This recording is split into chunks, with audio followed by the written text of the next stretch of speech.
Olá, o programa Giro das Comissões começa agora. Mas você sabe o que são as comissões? Essa atividade parlamentar é formada por composição partidária, proporcional à da Assembleia Legislativa, que pode ter caráter permanente ou temporário.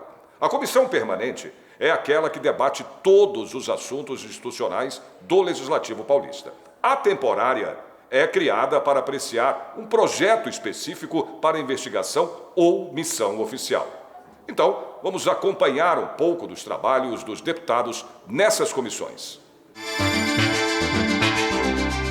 Mesmo com falta de quórum, o secretário de Educação do Estado, Rocieli Soares da Silva, aceitou prestar contas da gestão da pasta em cumprimento ao artigo 52A da Constituição do Estado de São Paulo. O secretário falou das ações da pasta durante a pandemia com o ensino remoto e depois especificou o plano de trabalho desde o início deste ano, com a recuperação para mais de 150 mil alunos que não entregaram nenhuma atividade durante 2020, a volta às aulas com ensino presencial e remoto e a vacinação de professores a partir de abril. Ele falou também da criação do Conect Educação, que investiu R$1,5 bilhão para renovar o parque tecnológico das escolas e compra de equipamentos como computadores, tablets e chips de celular, e a parceria com a TV Cultura para a veiculação de conteúdos didáticos.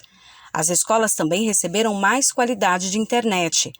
O secretário falou do investimento de R$23,1 milhões para a compra de materiais esportivos para a volta às aulas e R$43,8 milhões para a compra de livros, entre eles 58 títulos com pauta antirracista. O secretário falou da preocupação do impacto da pandemia na fase da alfabetização e passou a responder os questionamentos dos deputados. O presidente da Comissão de Educação e Cultura é o deputado Maurici, do PT. Agradeço a presença das senhoras deputadas e dos senhores deputados e pergunto ao senhor secretário se gostaria de prestar contas informalmente ou de retornar em outra data, isto é, regimental. Deputado, eu posso prestar, sim, contas agora informalmente, assim como ficar à disposição para retornar também em outra data, para que a gente, caso não consiga discutir todos os temas, obviamente ficar à disposição desta comissão. Há uma questão de ordem da deputada Bebel, vou conceder em seguida. Pode ser, deputada? Pode ser. Então, com a anuência do convidado... Desculpe. É que a questão de ordem tem a ver com o encaminhamento dos trabalhos, senhor. Por favor. Questão de ordem é o seguinte: quanto tempo o secretário vai dispor, né, para a apresentação dos dados, aí, da apresentação da prestação de conta deles, né? Porque isso importa por conta das outras agendas que nós temos, é isso. O secretário pode responder, mas eu acho que o nosso teto para a reunião é de 2 horas, né? Independente do tempo que demore a apresentação. Por favor, secretário. O que a gente tinha tratado é que ia até as 2 horas, um pouco mais da minha parte, não tem problema se ultrapassarmos, mas me parece que tem compromissos da própria Assembleia, né? Com limitações. A gente preparou uma apresentação que deve durar de 45 minutos a 1 hora e, obviamente, ficar à disposição também para os debates aqui, presidente. Obrigado, secretário. Perfeito. Deputada professora Bebel, posso prosseguir? Eu queria ponderar que ficasse pelo menos 50 minutos, porque senão a gente fica sem poder opinar, né, presidente? E opinar não, mas fazer questões, né? Então, por isso. Então, o secretário está se propondo a fazer uma apresentação em 45 minutos, correto? A uma hora. Isso. Bem, então, com a anuência do convidado, prosseguiremos informalmente com a oitiva do excelentíssimo senhor secretário de Educação do Estado de São Paulo, Rocieli Soares da Silva, sobre o andamento de sua gestão e a demonstração e avaliação do desenvolvimento de ações, programas e metas afetos à sua pasta, nos termos do artigo 52 da Constituição do Estado de São Paulo. Com a palavra, o senhor secretário, por favor. Pois não, deputado... Eu fiz uma questão de ordem, presidente. Por favor. Exatamente, completando o que a deputada professora Bebel colocou, ele vai fazer a explanação, a apresentação, e após isso é que nós faremos algumas perguntas, é isso? Perfeitamente, senhor deputado. E o secretário já concordou em, caso não tenhamos condição de esgotar o debate nas 2 horas previstas para hoje, que ele se coloca à disposição de voltar nos próximos dias para que a gente termine a nossa arguição e faça um debate aprofundado dos temas aqui colocados. Perfeito? Podemos Perfeito, prosseguir? obrigado, presidente. Senhor secretário, por gentileza. Obrigado, presidente. Vou pedir para a minha equipe colocar a apresentação no ar. Agradecendo mais uma vez a oportunidade de estar aqui com vocês. E, obviamente, como já disse, estou à disposição aqui para fazer a apresentação nesse tempo que falei e, obviamente, para permanecer, para responder perguntas e, desde já, ficar à disposição para retornar ainda nesse semestre, em data a ser pactuada com o presidente, caso tenhamos necessidade de continuar, caso não consigamos vencer todos os temas. Bom, eu acho que é importante, pode passar, eu acho que, presidente Maurici, eu queria começar falando um pouquinho, obviamente, a gente está vivendo esse tempo de pandemia e a gente tem, desde o início, no dia 13 de março, feito uma série de movimentações importantes em relação a tudo que a gente fez, né?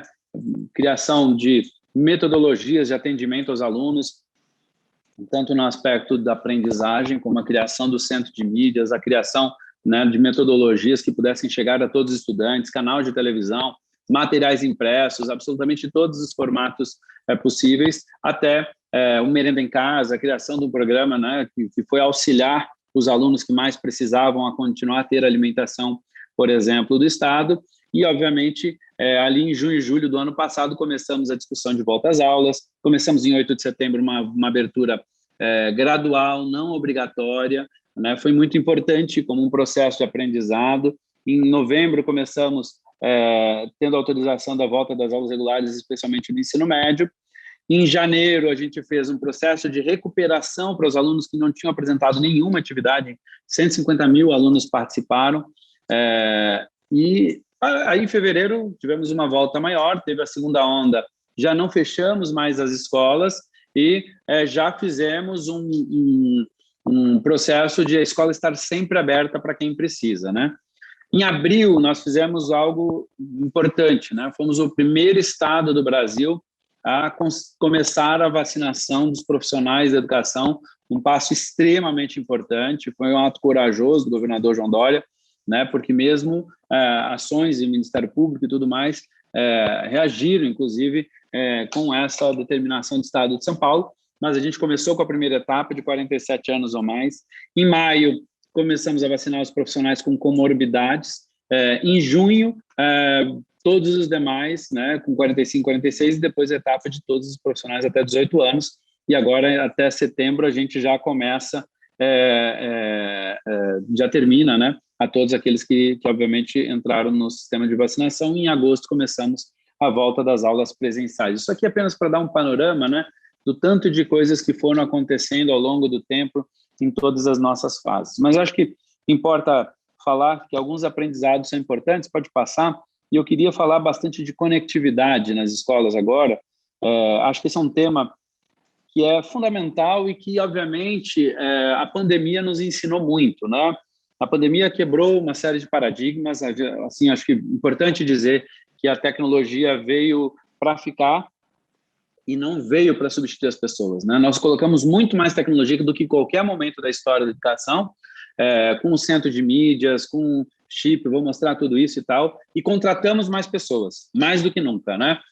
Só para você ter uma ideia, com tanto de tecnologia que a gente colocou, a gente criou uma função chamada ProTech, Professor de Apoio à Tecnologia, né? São mais de 6 mil professores dedicados exclusivamente a dar apoio aos estudantes e aos próprios professores colegas, e tem sido uma função muito importante. Mas tudo, por que a gente até chegou nesse ponto de ter mais profissionais contratados? Pode passar? É porque a gente, por exemplo, ao criar o Conecta Educação, a gente colocou um investimento de R$1,5 bilhão para renovar o parque tecnológico, compras de desktops, notebooks, tablets, chips de internet, TVs, plataformas de carregamento móvel para que os professores e as equipes escolares pudessem rodar mais, trazendo mais acesso a equipamentos, portanto, também com muita ação de formação em tecnologia, né? Nós tivemos um processo de formação que foi ao natural, ao colocar né, a pandemia nos colocou numa posição de aprendizado acelerado, e também a Secretaria, ao aprender, conseguiu acelerar ainda mais a formação e hoje, obviamente, aumentar as condições para que as escolas possam fazer um processo de aprendizagem cada vez mais abrangente, né, ligados às demandas do século XXI. Só para você ter uma ideia, pode passar. Só para você ter uma ideia, a gente está falando aqui de notebooks comprados, 269 mil notebooks, né, quase $500 milhão somente nesse item aí. Plataformas de carrinhos, aí 5.200 unidades compradas, tablets, especialmente aqui para a educação especial, para os alunos que têm baixa visão, por exemplo, ele é destinado exclusivamente, neste caso aqui, educação especial, para apoio a esses estudantes. Televisores, né, nós compramos televisores diretamente, 47 mil unidades, e também enviamos recursos via programa Dinheiro Direto na Escola, que é aquele kit ali embaixo, kit ICMSP, são 61 mil kits, né, que eles compraram mais televisões para complementar, e aí mais todos os kits de câmera e tudo que fosse necessário para que toda a sala de aula tenha um kit. Nós vamos ter até o final deste ano 100% das salas de aula da rede estadual com o kit do Centro de Mídias, ou seja, o professor tem muito mais possibilidades de trabalho dentro da sala de aula. Desktops foram 86 mil equipamentos Wi-Fi que estão sendo entregues, um equipamento de altíssima qualidade, vai potencializar muito. Com o professor conectado, atendemos aí mais de 80 mil adesões, onde a gente paga para o professor R$2.000 para ele poder comprar algum equipamento, ou um tablet, ou um computador, enfim. Foi um programa importante também de suporte aos nossos profissionais de educação. Pode passar. Só destacando, deputado Maurici, ainda em 2020, a gente teve a conectividade com chips, né? Então, a gente está mirando para vários tipos de conectividade, né? Ter redundância. Então, nós adquirimos 500 mil chips para alunos, 200 mil chips para servidores da educação, isso com plano de dados para os alunos, plano de dados e voz para os profissionais da educação, para que eles pudessem, inclusive, trabalhar com busca ativa e tudo mais, né? Um investimento aqui entre os chips e os planos de R$75 milhões, e isso ainda melhorando, obviamente, a internet nas salas de aula, né? Que a gente já vou falar sobre isso. Um outro investimento importante foi na conectividade também com o Centro de Mídias, né? Pode passar, onde nós temos a TV Cultura como nossa parceira, estúdios e mais equipamentos, e a produção, roteirização, tudo aquilo que a gente precisa fazer para que as aulas que a gente tem. Então, tem investimento de R$79 milhões no Centro de Mídias hoje, para que tudo possa rodar, né? Nós temos um nível de horas de produtividade, vou mostrar para vocês depois, que é muito interessante. Nós temos mais produções ao vivo que a maioria das televisões brasileiras, por exemplo. Pode passar. E além do chip, da internet na escola e tudo isso, nós fomos o primeiro estado a trabalhar com dados patrocinados. Então, todo aluno que conecta dentro do aplicativo, nós pagamos automaticamente a internet dele. Só nisso a gente já investiu R$137 milhões em dados patrocinados. E a gente só paga, isso é pay-per-use. Usou, a gente paga. Não usou, a gente não paga. Ou seja, a gente está tendo um alto nível de conexão dentro do aplicativo. Também vou mostrar quando chegar lá no Centro de Mídias. A gente avançou demais aqui nessa estrutura de conexão móvel, que era zero, né? Antes do Estado era zero.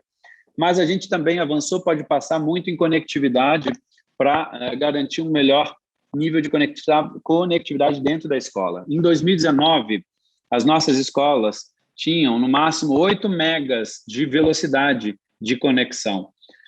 E em 2019, a gente saltou para o mínimo de 2000, né, final de 2019/2020, a gente saltou para o mínimo de 16 megas.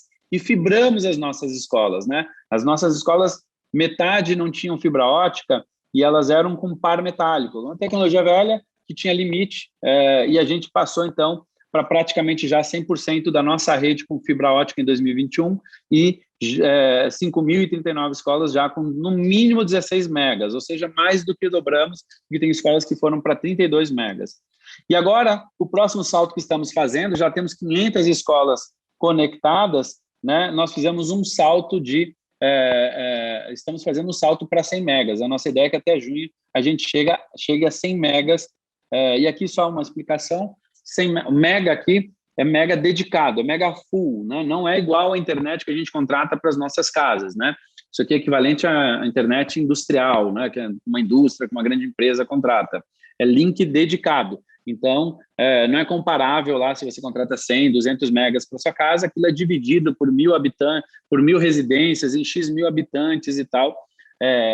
Então, não é exatamente, obviamente, o mesmo produto, e aqui a gente está falando de um produto de altíssimo nível. Nós não temos no Brasil redes que tenham esse nível de conectividade de 100 megas, como começamos a ter, e vamos chegar em breve. Esse calendário que estava previsto até junho, a gente está conseguindo antecipar, junto com a Prodesp e com a Vivo, que é a fornecedora, a gente já vai ter agora, no mês de setembro, 2.500 escolas com 100 megas, e estamos tentando fechar, perto de janeiro, praticamente toda a rede. Então, a gente vai podendo informar vocês também sobre o progresso disso.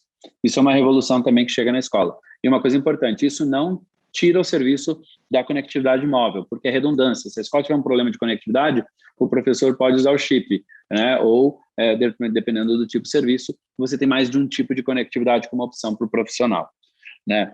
E pode passar, só para falar de investimento aqui de conectividade, olha só, nós tínhamos fibra ótica somente em 2.700, agora a gente já tem 98% da rede, 5.023 escolas com fibra ótica, né?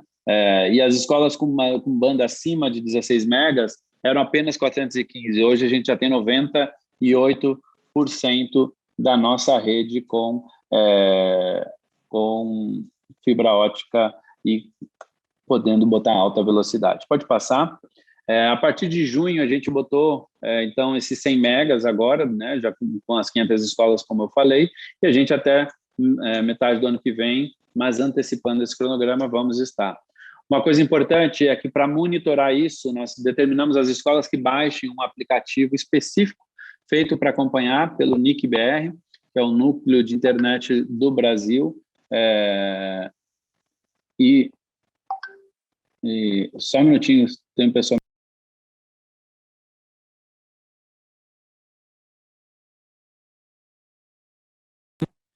Desculpa, pessoal. Então, é importante baixar esse aplicativo dentro, porque a gente quer medir a internet para ver realmente como é que está essa entrega. Aqui é só uma carinha, né? Mas é para justamente a escola poder ver. Está entregando 100 megas, está entregando 80, está entregando 50, está entregando 10.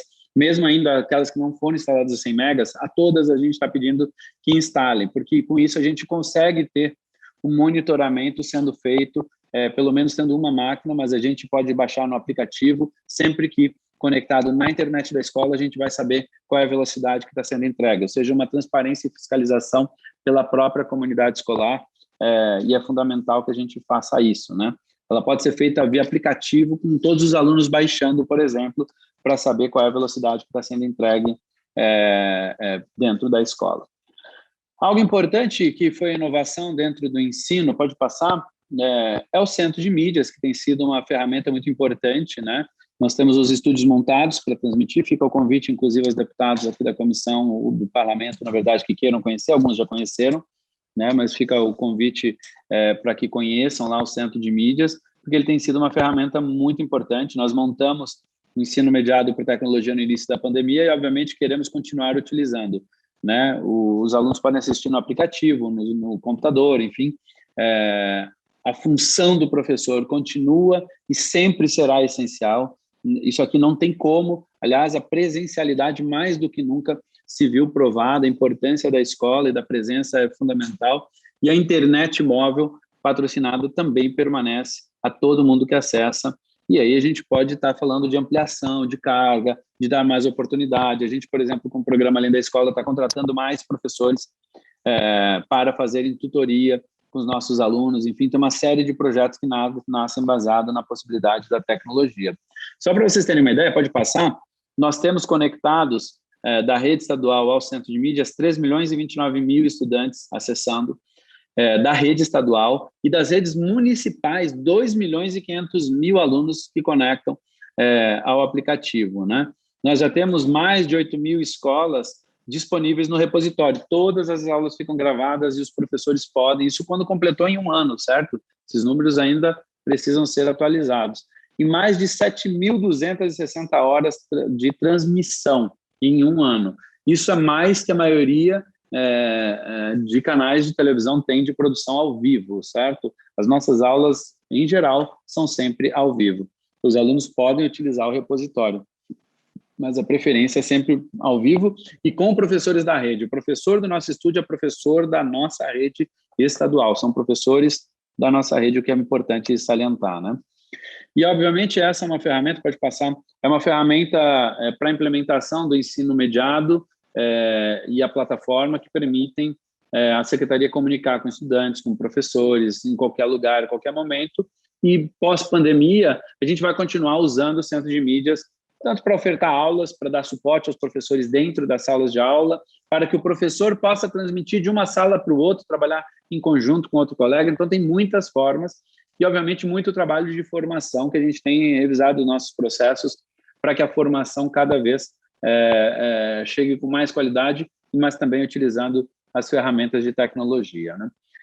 Então, houve uma revolução muito grande, desde equipamentos, a formação, ao acesso a aplicativos, e dizer aos deputados que a gente também criou o Guia de Tecnologia, que hoje a gente está olhando para a possibilidade de contratação de softwares educacionais e tudo mais, que são escolhidos pelas próprias escolas, e quem quiser mais informações também sobre o Guia de Tecnologia, a gente pode enviar depois.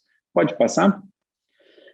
Acho que é interessante também falar um pouquinho sobre recursos didáticos, né? A gente vive, obviamente, nesse momento de pandemia, a gente pegou um tempo de exceção, né? Infelizmente, nunca saberemos como estaríamos sem a pandemia, tantas coisas tínhamos planejadas. Com a pandemia, obviamente, isso mexeu bastante, a nossa equipe teve que se reinventar bastante, nossa equipe, os professores, toda a rede de educação, mas a gente, obviamente, precisa ter recursos didáticos para qualquer uma das situações, né?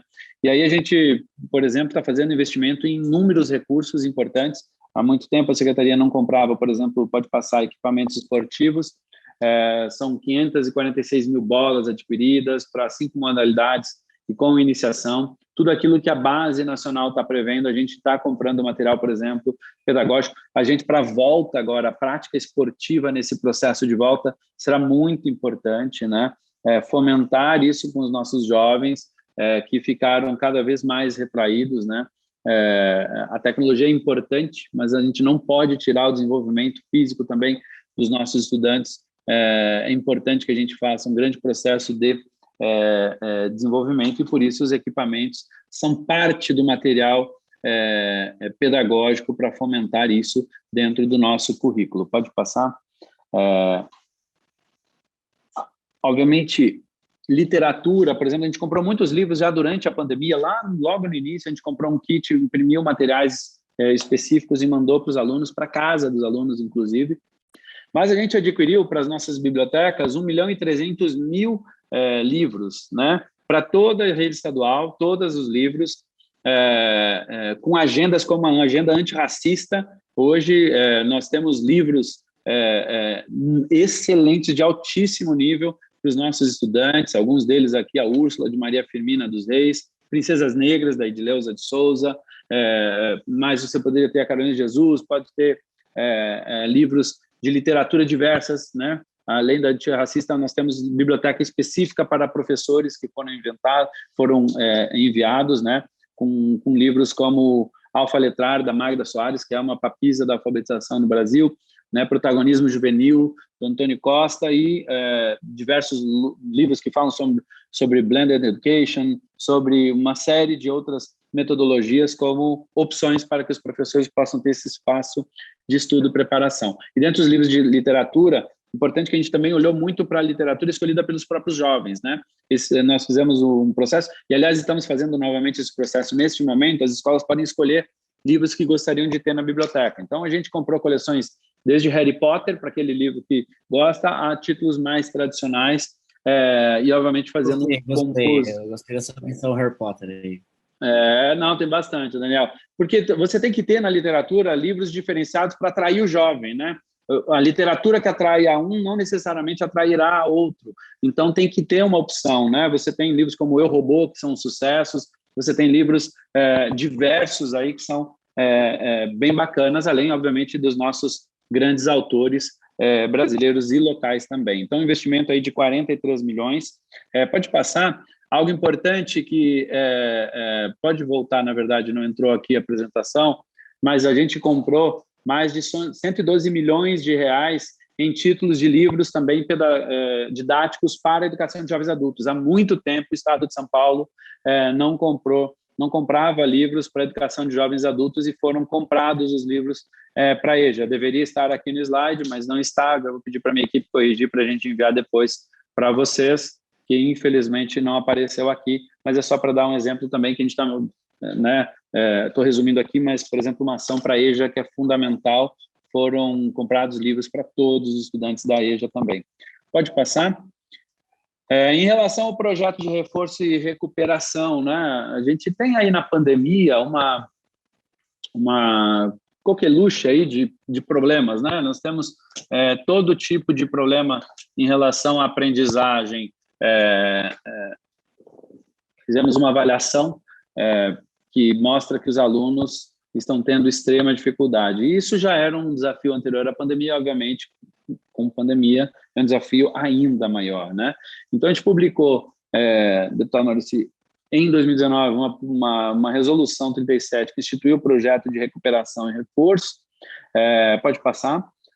A resolução 37. Em 2020, republicamos com algumas alterações, começou a ser implantado, portanto, lá em 2019, e agora, em fevereiro, nós tivemos, desse ano, o início da atuação dos professores com aulas atribuídas para o projeto de reforço desde o início do ano letivo. Então, a gente sempre começava no meio do ano, e agora, pela primeira vez, a gente está com eles atribuídos desde o início do ano, justamente pela característica, né, que nós temos nesse ano de pandemia. E é fundamental ter os profissionais trabalhando especificamente. Então, só para falar aqui, a gente tem, dentro do projeto de recuperação, que nós começamos a implementar lá atrás, pode passar, em 2019, que hoje trabalhamos com toda a rede, a atribuição de aulas de reforço, de 2 aulas de língua portuguesa por semana a mais e 2 aulas de matemática, por exemplo, a mais, né, com uma atribuição a mais para os nossos profissionais da educação para dedicação exclusiva nesse projeto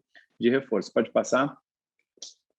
O plano de reforço, ele tem turmas que são indicadas para terem o projeto, com 3 possibilidades de escolhas para a escola, né? A escola que organiza o seu formato do que ela precisa a partir dos diagnósticos que a escola faz. Então, nós temos aqui língua portuguesa e matemática, nós temos a possibilidade de fazer só apenas em português ou apenas em matemática, né? E a metodologia sempre consiste no professor regente, sempre da turma, trabalhando em conjunto com esse professor do projeto, que eventualmente pode até acabar sendo o mesmo profissional em alguns casos, né? Mas a atuação conjunta aqui é fundamental para apoiar os estudantes a desenvolverem, obviamente, a aprendizagem por meio de agrupamentos, muitas vezes, que a própria escola organiza a partir das suas necessidades, né? Para que todos avancem. Isso é fundamental, porque sempre tem espaço para a própria escola olhar para as suas peculiaridades.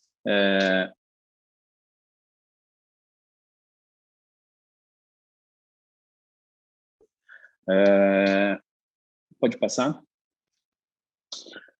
Ainda no eixo do programa de recuperação e reforço, a gente permite que as escolas possam ampliar a carga horária contratando professores adicionais. Então, a escola faz o planejamento, apresentou o planejamento dela, quer aumentar a carga horária, a gente autoriza a contratação de professores, o que não pode a criança ficar sem aprender. Então, só nessa atuação, nós temos 3.600 professores de recuperação, com mais de 40 mil aulas atribuídas exclusivamente ao programa de reforço e recuperação, né? Com 2 aulas por semana, aqui com bastante turmas do 2º, do 5º, do 7º, do 9º ano do ensino fundamental e do 2º, do 3º do médio. Com 21 aulas por semana, por exemplo, de língua portuguesa e matemática para o 1º ao 5º ano e com turmas com professores com restrição para ministrar aulas presenciais. Para as turmas que têm restrições. Então, por exemplo, nós temos aqueles professores que, por algum motivo, não puderam retornar ao presencial, por exemplo, a gente contratou mais professores para estarem fazendo essas aulas presenciais com os nossos estudantes. No caso do 1º ao 5º ano, porque ele é o professor principal titular da sala de aula. Pode passar? Em maio de 2021, a resolução foi alterada, né? A gente incluiu mais uma modalidade de atribuição, que é a possibilidade de forma remota, né? A monitoria de estudos. Isso foi importante para colocar no programa Além da Escola. Então, o professor ele pode ter, além da atribuição regular dele, no turno da manhã, se ele quiser participar do projeto do Além da Escola, que tem reforço e tem uma monitoria dos estudos, um acompanhamento, um professor acompanha uma turma de 8 estudantes, que é uma relação muito bacana para fazer aconselhamento, acompanhamento mesmo desse estudante. Esse projeto começou agora há pouco tempo e, obviamente, ele utiliza a tecnologia. Então, o professor pode fazer com horários alternados, obviamente, né, fora da sua jornada, por exemplo, se ele dá aula de manhã, ele pode fazer à tarde ou início da noite, enfim, pactuado com esses alunos, com a sua turma, que vão seguindo uma trilha onde ele vai monitorando esses estudantes. E aí a gente também está contratando 20 e tantos mil professores para esse projeto. Pode passar? Alfabetização, né? A gente tem todas as áreas da educação sofreram um alto impacto, mas a alfabetização talvez seja a mais aterrorizadora de todas. Primeiro, porque você tem um grande processo de alfabetização feito pelas escolas municipais, e aí nós temos atuações distintas na pandemia, temos redes que fizeram grandes coisas, temos redes que não fizeram nada, né? Isso Brasil afora e também aqui dentro de São Paulo. Então, a gente tem, nesse momento, né, obviamente, que avançar muito no processo de alfabetização. Pode passar? O processo de alfabetização, ele é o primeiro passo, né? A gente precisa, se a gente não acertar a alfabetização no início, esse jovem vai carregar esse problema para o resto da vida, aumentando seus problemas em todos os demais passos dessa caminhada. Então, o que a gente começou fazendo identificando, né? O primeiro passo é identificar. A gente tem feito avaliação de fluência leitora, inclusive, com um aplicativo junto com a Universidade Federal de Juiz de Fora, por exemplo. A gente está medindo a fluência leitora, que é literalmente a leitura, qual o nível de leitura que a criança está, né? Se ela consegue ler X palavras, em quanto tempo e tal, e aí dando a devolutiva do desempenho de cada um desses alunos. Inclusive, essa avaliação está disponibilizada para todos os municípios, o Estado pagando, porque para a gente é super importante apoiá-los, né? E ela tem sido aplicada de forma censitária nos nossos alunos do 2º ano do ensino fundamental, né? Lembrando que a gente fez uma testagem no final do ano passado na alfabetização, e nós tínhamos, em 2019, na fluência leitora, 56% dos nossos estudantes alfabetizados ao final do 1º ano. No ano da pandemia, esse número caiu para 21%, menos da metade do que a gente fazia no 1º ano. É só para entenderem o sinal daquilo que tem acontecido, né? Isso tem sido aplicado na escola, com todos os protocolos, sempre, obviamente, de forma digital, dentro do aplicativo, pelo próprio professor da turma, né? Quando a gente fala da alfabetização para os municípios, a gente dá esse apoio, pode passar?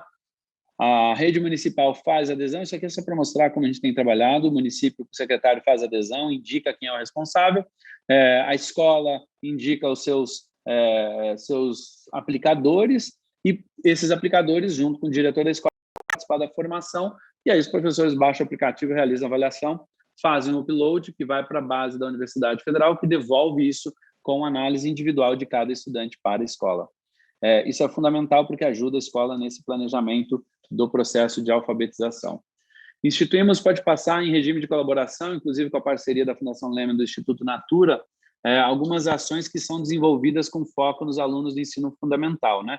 Nós temos reformulado os nossos materiais do 1º e do 2º ano, né, com professores da rede, com outros apoios, né, participação de todos os autores da rede municipal, da rede estadual, a própria avaliação da fluência, junto com o CAED, com a Universidade Federal de Juiz de Fora, que tem sido disponibilizado para todos os estudantes, e, obviamente, estamos discutindo, e é importante, gostaria de deixar aqui no radar dos senhores deputados, a necessidade de discutirmos o ICMS educacional, porque é uma obrigação constitucional. Nós temos até, e deixar esse alerta para a Assembleia Legislativa do Estado de São Paulo, nós temos até 2022 para votar quais serão as regras do ICMS educacional, lembrando que a Constituição Federal hoje determina que no mínimo 10% seja destinado para a educação. Como é que funciona o ICMS educacional? Ele é um recurso do bolo para o município receber o ICMS, ele tem que apresentar determinados indicadores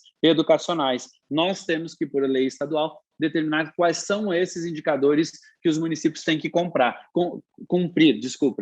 Ao cumprir esses indicadores, ele recebe mais ou menos desta parte do ICMS, ou seja, é um recurso que ele não necessariamente vai usar na educação, mas para ele utilizar para o seu município, para ele ter esse recurso, ele precisa ter resultados nos indicadores educacionais, e isso precisa ser determinado por lei aqui para o Estado de São Paulo, senão nós vamos estar descumprindo, inclusive, a Constituição Federal. Então, fica aqui meu alerta, caro presidente. Acho que esse é um tema que, obviamente, não vamos conseguir aprofundar hoje. Sei que o deputado Daniel José tem muito estudo, tem um projeto importante que debateu sobre isso, mas acho que vale, inclusive, essa comissão nos ajudar a fazer esse debate junto aos municípios para avançarmos nesse tema.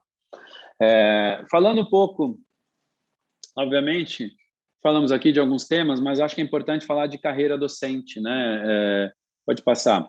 A carreira docente no Estado de São Paulo, ela precisa, no meu entender, ser revisada, ser melhorada.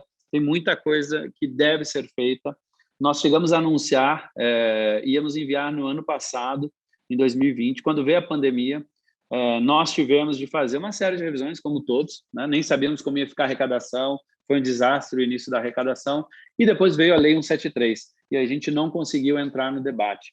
Então, hoje nós estamos programando o envio da nova carreira dos profissionais da educação no segundo semestre, ou seja, portanto, nesse semestre de 2021, para que a gente possa fazer o debate com a Assembleia Legislativa. Melhorar a carreira dos profissionais é fundamental, tem que ser um pilar que a gente precisa construir junto com todos os senhores. Pode passar? Eu só queria rememorar o que a gente apresentou lá atrás. E tem alguns estudos que mostram com muita clareza, né, que professores de excelência, obviamente, fazem uma grande... Assim, a chave de sucesso é cada vez mais apoiar o professor, né? Investir no professor. Ele é a chave. Tudo isso que a gente está fazendo aqui é super importante, mas a chave é o professor. Como a gente, por exemplo, tem nesse estudo, alguns estudos aqui que são importantes, que a gente pode compartilhar depois com vocês, né? A carreira docente precisa ser atrativa, inclusive para que os jovens com bom desempenho acadêmico escolham cada vez mais a profissão. Então, é fundamental que a gente ataque esse problema e é fundamental que a Assembleia nos ajude nesse debate no momento adequado, assim que mandarmos a lei, né? Então, temos estudos também importantes sobre isso, né? E, obviamente, o salário inicial competitivo é essencial para atrair para a carreira, né? Então, nosso salário inicial precisa ser melhorado, sim. Esse é um tema que eu defendo particularmente e trago hoje aqui só como reflexão, porque espero em breve entregar para esta Assembleia Legislativa um projeto para discussão, considerando que hoje nós conseguimos enxergar um pouquinho mais, né, as possibilidades de saída dessa pandemia. Pode passar. É importante lembrar que também é um processo de valorização e de melhoria central a gente fazer uma oferta de formação continuada de alta qualidade, né? Com o desenvolvimento e qualificação dos nossos profissionais, especialmente dos professores. Aqui eu falo muito dos professores, mas isso inclui diretores de escola, o agente de organização escolar, o supervisor, né, a equipe da diretoria de ensino, são todos o conjunto de profissionais da educação, né? Como as pessoas gostam sempre de comparar, né, o PISA, é sempre bom a gente olhar para quem está à nossa frente no mundo, né, a gente aprender com as pessoas que estão avançando na nossa frente, né, a evolução na carreira sempre é baseada em competências dos docentes e na melhoria da prática pedagógica. Então, você organiza a carreira para que as competências e as práticas pedagógicas sejam melhoradas. E, obviamente, o trabalho colaborativo e a formação entre pares, né? Considerar, esse é um fator muito importante, que a formação entre os próprios professores seja considerável como essencial para o desenvolvimento dos próprios profissionais, né? E, obviamente, a gente fez, inclusive, pesquisa, ouvindo 37 mil profissionais de educação, pode passar, onde 76% já se disse que não está satisfeito, por exemplo, com o salário inicial da carreira, 61% dos professores não estão satisfeitos com os critérios da evolução funcional e da promoção da carreira, né? Lembrando que a gente ainda tem uma piora, né? A gente tem um hiato, né? 20 e 21 a gente nem vai poder ter promoção e evolução funcional. Fica em hiato por conta da Lei Federal 173. E 74% dos professores nos disseram que é importante o tempo de trabalho coletivo para apoiá-los na sala de aula, ou seja, a organização entre o salário, os critérios para a evolução, a formação que a gente faz e, obviamente, o próprio tempo de trabalho são coisas importantes a gente observar. Pode passar. Aqui, de novo, a percepção sobre salários, por exemplo, 69% diz que são ruins ou péssimos os seus salários, né? 97% dos professores afirmam que são menos valorizados pelo governo do que deveriam, e essa pesquisa é de 2019, a fonte aqui é a própria APOESP, que apresentou isso, né? Então, veja, seja a nossa pesquisa, seja que foi anterior, como a própria pesquisa aí da APOESP, que a deputada Bebel é presidente da instituição, mostra que, obviamente, nós temos que trabalhar, sim, o processo de valorização, né? Então, a ideia, pode passar, é que nós apresentemos uma carreira onde, para os docentes ocupantes do cargo, o ingresso no novo modelo será mediante adesão voluntária, ou seja, ter uma nova carreira onde a gente vai estruturar, o professor que está na carreira atual vem para a nova carreira se ele quiser. Se ele achar mais vantajoso permanecer na atual carreira, ele poderá fazê-lo. Aumentar a atratividade da remuneração inicial para a gente poder trazer esses talentos cada vez mais para a carreira docente, né? É uma premissa que a gente trabalha. O respeito ao princípio da irredutibilidade. Ninguém vai ganhar menos numa construção de uma nova carreira, isso já é preconizado pelo artigo 37, inciso 5º da Constituição Federal, né? Pode passar. 1/3, né, da jornada não seja em atividades de interação com os estudantes, ou seja, ele passa a ser realizado sempre no ambiente escolar, mas dedicado à sua formação, à sua preparação, ao trabalho coletivo, inclusive, né? Financiar o impacto da reestruturação com fontes próprias da secretaria, né? A gente precisa olhar para o Fundeb, tem a decisão do tribunal que modulou o gasto, né, com os aposentados com gasto do Fundeb, isso traz possibilidades e, obviamente, é importante que a gente invista e a gente está, sim, propondo que a remuneração passe a ser por subsídio, né, conforme a emenda constitucional, olhando inclusive para práticas como a cidade de São Paulo fez aqui com o então prefeito Haddad, aqui com a área da saúde, por exemplo, né, que tem uma modernização em relação à carreira por subsídio também. Lembrando que ela vem por opção, o profissional, né? E aperfeiçoar, obviamente, pode passar a carreira, né? Outro pilar importante, premissa nossa, que a carreira fique voltada para o desenvolvimento das competências do século XXI, que são requeridas e, obviamente, precisamos apoiar os professores e, obviamente, também olhando uma articulação com os referenciais da educação que a gente já elaborou, na verdade, aqui precisa atualizar esse slide, eles já estão elaborados e aprovados aqui pelo nosso Conselho Estadual de Educação. Pode passar. Então, a gente começou né, o início de julho, estudando a nova carreira e trabalhando, fizemos um processo de alinhamento com a Secretaria de Fazenda de Governo, setembro e tal, avançamos, lançamos no primeiro processo de discussão, veio em março, que é quando a gente queria ter enviado para a Assembleia ao início da pandemia, e a lei em maio, complementar 173, que paralisou por completo o projeto, né? Então, a gente tem uma janela de oportunidade em janeiro de 2021, que a gente quer utilizar janeiro de 2022, perdão, porque a lei vai até 31 de dezembro, que a oportunidade mesmo é 22. Mas no segundo semestre de 2021, a gente precisa ter um processo de debate e aprovação ou não junto à Assembleia Legislativa, né? Então, lá atrás, a gente está redesenhando isso, eu estou só rememorando o que a gente quer discutir para deixar no pauta aqui, presidente, mas atrás, pode passar, a gente estava falando aqui de uma carreira que tem um inicial de 2.800 passar para 3.500. A gente está estudando para ter um valor, inclusive, maior agora, né? Com uma aprovação da carreira, teríamos, naquele momento, um aumento significativo. Mas a gente está estudando para melhorar isso aqui ainda com uma carreira mais moderna, que seja olhando para as boas práticas, olhando para avanço na carreira com desenvolvimento e desempenho. Pode passar numa simplificação das linhas no processo, né? Onde ele tenha um pilar de desempenho e outro pilar de formação. Então, ele pode crescer também com mestrado e com doutorado. Então, ele pode saltar para uma carreira ainda melhor se ele tiver o mestrado e o doutorado. E, obviamente, tendo referências mais claras, mais objetivas para os profissionais da educação. Como é que ele faria o avanço? Pode passar. O avanço ele é feito de uma para outra, por exemplo, quando ele está no laranjinha e ele vai passar para o azul, ele tem que fazer uma entrada na etapa R3 por desempenho. Então, teria algum tipo de avaliação de desempenho.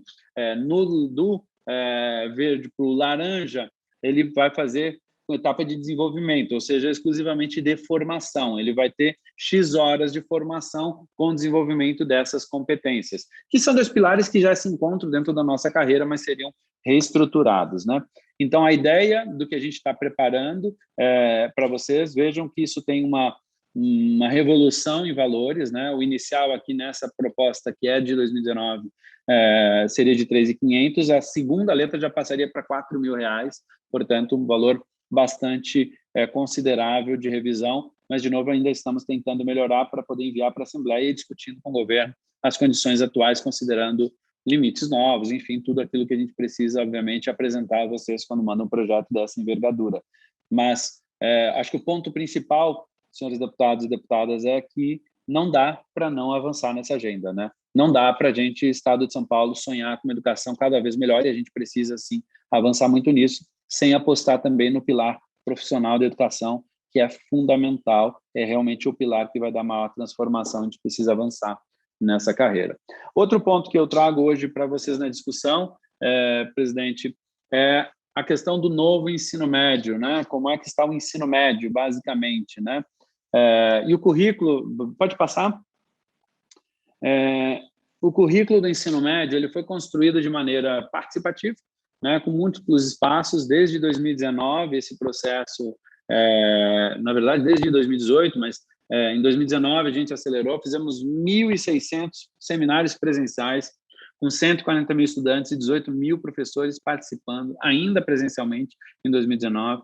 Fizemos a consulta pública do currículo com 400 mil contribuições ao currículo em 2020, e a escuta estudantes já no processo em 2021, lembrando que a gente aprovou o currículo em 2020 e tivemos aí mais de 154 mil estudantes participando, com 18 mil professores na escuta em 2021, que apresentaram processos, né? Pode passar. São Paulo foi o primeiro estado a aprovar o novo currículo do ensino médio, hoje já temos outros, Pernambuco e outros estados aí que já avançaram também, e agora se torna também o primeiro a implementá-lo. Começando, nós estamos com os alunos no primeiro ano do ensino médio já matriculados sob as novas regras, né? Então, o estudante passa a ser o protagonista especialmente, né? E ele vai ter tanto mais autonomia quanto liberdade no processo de aprendizagem, assim como condições necessárias para engajamento com os estudos e preparação para esse futuro. O currículo passa a ser mais flexível, pode passar, e atraente para os estudantes, né? Lembrando que a gente começou com uma reforma lá atrás do Inova Educação, trazendo projeto de vida, disciplinas eletivas, mas acho que uma das coisas mais importantes é que o estudante passe a ter a possibilidade de aprofundar-se baseado e alinhado com o seu projeto de vida, né? A escola precisa fazer mais sentido, né? Quando ele sonhar algo, a gente precisa ajudar como escola a que ele alcance. Então, esse currículo fornece muito mais condições para preparar melhor os nossos estudantes, tanto para o mercado de trabalho, como para o ensino superior, como para a vida, né? Que são o tripé que já existe previsto na LDB há muito tempo. Pode passar. Nós tivemos, obviamente, quando a gente fala de acesso ao ensino superior, as nossas universidades tiveram participação ativa no processo de construção do currículo, até para alinharmos os vestibulares, né? Um alinhamento dos exames do acesso ao ensino superior está muito alinhado com as nossas universidades. Uma observância também, a adequação dos itinerários formativos, foi um grande trabalho que as universidades nos ajudaram, para também observar o acesso ao ensino superior, também quanto a permanência, que hoje os nossos jovens acabam somente fazendo experimentações enquanto estão no ensino superior. Para garantir, obviamente, também a preparação adequada, né, pode passar, a Secretaria tem trabalhado para ampliação da carga horária de todos os estudantes do ensino médio diurno e noturno, né? Algo que foi aprovado aqui para o passo da reforma do ensino médio aqui no estado de São Paulo é que o ensino médio, por exemplo, noturno, tem apenas 2.400 horas e nós passamos a ter mais de 3.000 horas, chegar a 3.000 horas, na verdade, no ensino noturno. E isso fará uma diferença muito grande. A gente vai usar 3 metodologias, pode ser aula presencial, pode ser aula mediada por tecnologia, sempre contratando o professor, sempre tendo o professor. Assim como pode ser uma metodologia de sala de aula invertida, onde o material é enviado ao professor, ao aluno, e o professor estará lá à disposição, como a gente faz com os centros de educação de jovens e adultos, os CEJAs, que é uma experiência muito interessante, né? E tudo isso também como forma de preparar para o Enem, para o ensino superior, para a possibilidade dos jovens que a gente precisa fazer com que eles sonhem e busquem mais esses sonhos para aprofundar o seu conhecimento nas áreas de preferência que tem maior peso no Enem. Lembrando que o Enem já tem peso. Se o aluno quiser fazer medicina, tem peso 3 na área de ciências, por exemplo. Se ele quiser fazer direito, já tem peso 3 na área de humanas, né? Então, já há uma diferença muito importante para o acesso no modelo atual do Enem. E os nossos vestibulares mudarão em breve, vai ser anunciado. Distribuição de materiais preparatórios para o Enem, aliás, a gente fez muita coisa durante a pandemia e, obviamente, também impressos para os nossos estudantes poderem estudar para os vestibulares. Pode passar. Com as novidades trazidas pelo ensino médio, nós temos, obviamente, estarão disponíveis aos nossos professores mais aulas para serem atribuídas. Basicamente, a gente vai contratar mais professores ainda, pelo menos 10.000 professores a mais por conta do ensino médio, porque a gente tem a expansão do noturno, expansão de aulas também no diurno, aumento de turmas para as escolas pequenas, ou seja, eles têm que, no mínimo, ofertar 2 itinerários, né, no mínimo integrados, ou seja, todos os alunos terão acesso ao seu itinerário que desejar, mesmo na escola muito pequena, inclusive 34 escolas, a gente vai construir salas de aula para poder fazer isso. Eles vão ter que ter no mínimo 2 itinerários, né? E a gente está criando também algo muito bacana, que é a atividade complementar de artes, que a gente tem sentido a necessidade de aumentar cada vez mais o acesso. Então, a gente tem o ACD de esportes, né? Que são atividades complementares desportivas, e agora a gente está transformado em atividades complementares desportivas e de artes. Então, o professor dá aula de artes dentro do currículo, mas ele pode ter a turma específica dedicada exclusivamente a teatro, ou a música, ou a pintura, enfim, ele pode montar turmas específicas na atividade de contraturno para incentivo às artes, isso é fundamental. E com isso nós teremos, pode passar com todos esses processos aí, nós teremos 121.000 aulas a mais para serem atribuídas apenas no médio, com 10.000 novos professores, um crescimento de 12% hoje no total da rede das aulas do ensino médio. Muito mais oportunidade para os estudantes no processo de aprendizagem, muito mais oportunidades para os professores, né, dentro das suas cargas horárias, ou seja, é um avanço para os dois lados. Obviamente, nós temos muitos temas que podemos trazer aqui, não falamos, por exemplo, aqui eu gostaria de complementar, a apresentação em si já terminou, pode retirar a apresentação, mas eu queria só complementar, presidente, antes de devolver a palavra, que nós temos outros programas, por exemplo, na última reunião de comissão que eu estive, desta comissão, né, prestando contas, a gente falou do envio de um projeto, por exemplo, da criação de um projeto de bolsa para os alunos que mais precisavam.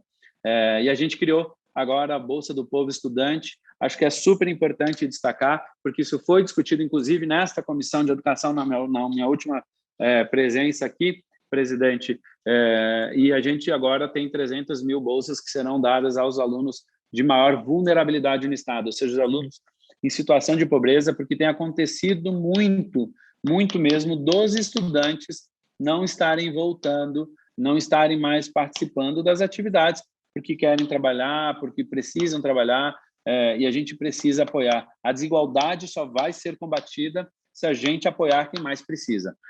Acho que esse tem sido um mantra nosso de não deixar ninguém para trás. Então, a gente vai dar oportunidade a uma bolsa de R$1.000 por ano, portanto, o ano inteiro, não é por mês, né? Mas é por ano, mas é um incentivo fundamental para os estudantes que mais precisam, para as famílias enxergarem o processo educacional como fundamental. Ela é focada no 9º ano e no ensino médio, justamente porque são etapas que precisam muito nesse momento, que são aqueles que estão tendo que ir para o mercado de trabalho, tentar encontrar alguma coisa. A gente vê muitas meninas, né? A gente tem visto esse fenômeno, a gente está estudando esse número, não tenho o número ainda para apresentar, mas a gente tem visto um fenômeno de meninas ficando mais para trabalhar, a fazer limpezas em casa, a fazer o serviço doméstico, aliás, até de uma forma de preconceito com as nossas meninas. Tem salas de aula que só têm voltado os meninos, né? É impressionante, a gente precisa observar isso. É um fenômeno que a gente está estudando e espero em breve trazer mais informações sobre isso. Mas incentivar as famílias e mostrar que a educação, nós não deveríamos permitir que um estudante tenha que fazer opção entre a escola e o trabalho. A escola sempre tem que ser o local adequado para os nossos jovens e, obviamente, apoiá-los nesse momento de extrema necessidade do nosso Estado e do nosso país é fundamental. Tem outro zilhão de programas, eu fico à disposição agora dos senhores parlamentares para os questionamentos e comentários. Deputado Mauricinho. Agradecendo a explanação do secretário Rocieli Soares. Muito obrigado, senhor secretário.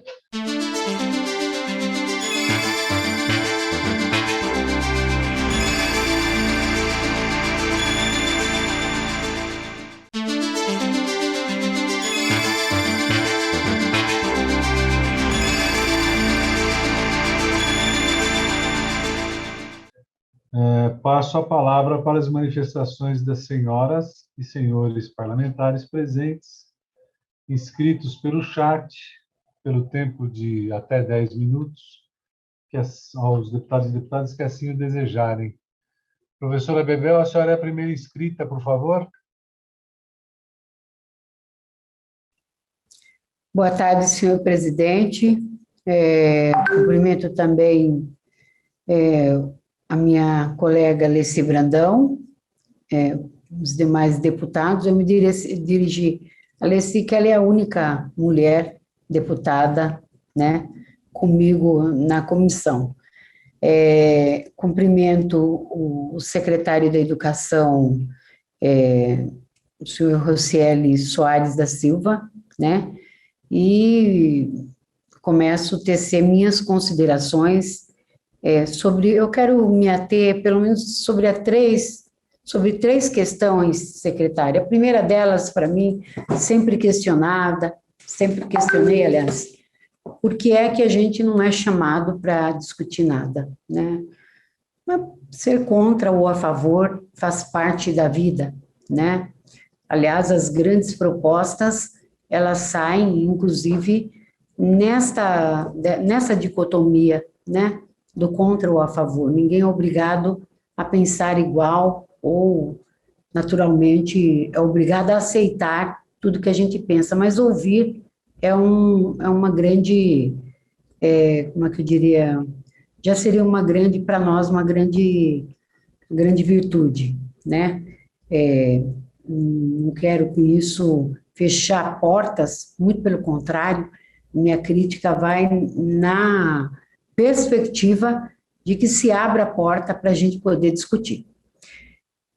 Me atendo à questão da pandemia, sim, todos fomos pegos, todos, né? Ninguém culpa ninguém aqui.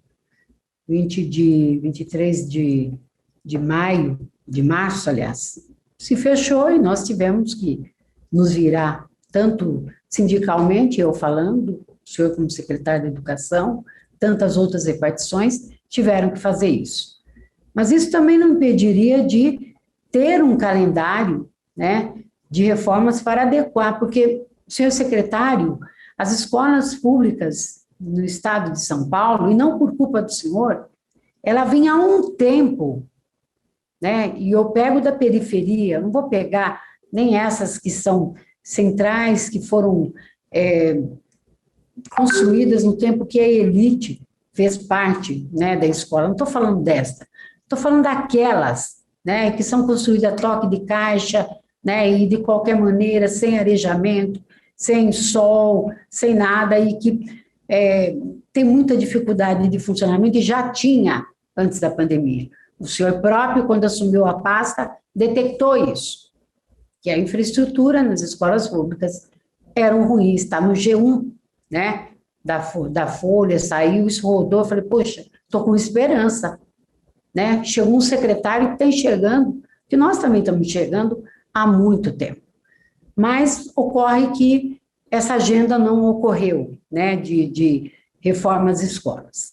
No que diz respeito à conectividade, né, também, nós estamos em pleno século XXI, com a sala de aulas, né, como se fosse lá Dom João VI voltando para o Brasil à lousa, né, e as carteiras, em algumas escolas, têm uma lousa mais sofisticada e por aí vai. Então, essa conectividade, ou esse preço que nós estamos pagando, eu até fui duramente criticada aí, porque eu reconheço que os estudantes perderam, claro que perderam, mas também houve uma outra questão, salvou-se vidas, tá? Eu também não queria uma volta sem a vacina, até porque também fui criticada, porque lutava pela vacinação. Imagina, a vacina nem tá, a vacina aconteceu. Eu não sou não sou visionária, nada disso, mas eu confio na ciência, eu confio no Instituto Butantan. E acertadamente, junto com a nossa luta, eu me senti, sim, contemplada, senhor secretário, quando os profissionais da educação entraram na primeira fase, ainda que incompleta, né? Naquele período, depois aí se estendeu para todos os professores, isso indubitavelmente, mas por que agora nós estamos com 49% dos professores vacinados? 51% ainda não concluíram o seu ciclo vacinal.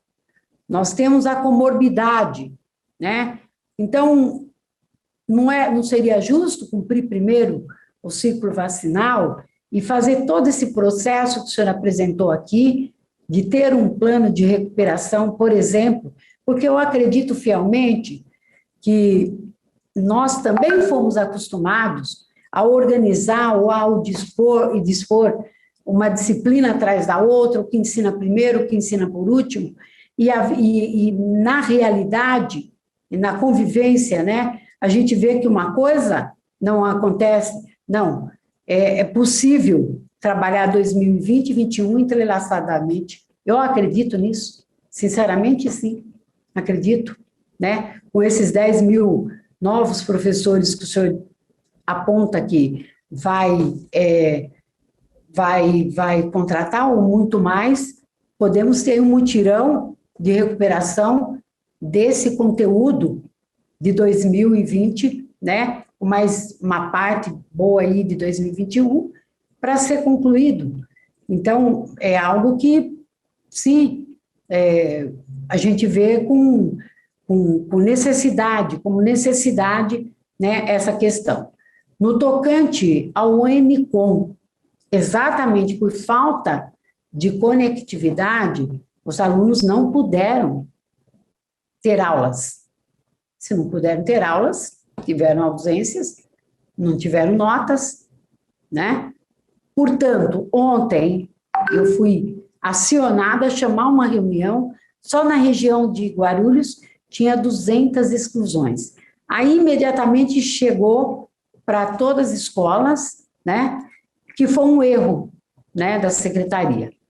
Mas eu estou ouvindo desse ENICOM há muito tempo, secretário, né, e isso tem que ser devidamente localizado e no período que está, em plena pandemia, né, então, acredito que essa questão do ENICOM e mesmo, né, o não fechamento dos cursos noturnos, isso é fundamental para que os estudantes trabalhadores, esse que o senhor está falando, que vai ter R$1.000, mas isso se ele for para o diurno, eu suponho, porque senão, se ele se tornar trabalhador, é claro que ele vai fazer o que eu fiz também, né, ele vai trabalhar durante o dia e estudar à noite. Qual seria o sonho de toda a sociedade? Que a gente não precisasse, né, como é que fala? Trabalhar de dia e estudar à noite, que todos tivéssemos horário normal de estudos como os países desenvolvidos ou os países mais avançados, né, assim o fazem. Categoria O, esse PLC 26 atende a secretaria, secretário? Porque é complicado isso aí. Isso aí vai faltar professores, vai fixar uma jornada de 24 horas aulas, e o senhor briga para que seja de 40, né? Então, como é que vai ser? Nós vamos ter, vai mexer nesse projeto, há interesse do senhor de mexer nesse projeto, porque ele não atende, vai dar mais, vai faltar professores, essa que é a questão, né? Essa é uma coisa que eu acho central também para ser discutida. E no tocante ao que o senhor falou, a carreira docente. A carreira docente, desde que o senhor entrou, é um ponto de pauta da APUESP, né? Nós fizemos discussões em 30 reuniões da comissão paritária na Secretaria de Educação, não virou nada, né? Agora, nós estamos ganhando abaixo do piso salarial nacional. Hoje, o piso será reajustado, né? Pelo menos indica em 12,12%, né?